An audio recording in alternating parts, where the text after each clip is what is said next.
সুকান্ত, কি করছো? এই বই পড়ছি। ও, বলছি না তোমার সাথে কথা ছিল। বলো। বলছি যে কয়েকদিনের জন্য আমি একটু ঘুরতে যাব। তা যাও। তা তুমি কিছু বলবে না? হ্যাঁ বলবো তো। কোথায় যাচ্ছ? মামার বাড়ি যাচ্ছি। তা যাও যাও যাও। মানে তুমি কিছু বলবে না? হ্যাঁ বলবো তো। কতদিন থাকবে তুমি? প্রায় 1 মাস। ঠিক আছে যাও যাও ঘুরে এসো।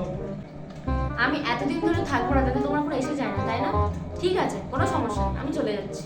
থাক, একা একা থাক তুই। থাক তুই, বই নিয়ে চলে গেলাম। এই শোনো শোনো শোনো শোনো। যা চলে গেছে। যা যা। तो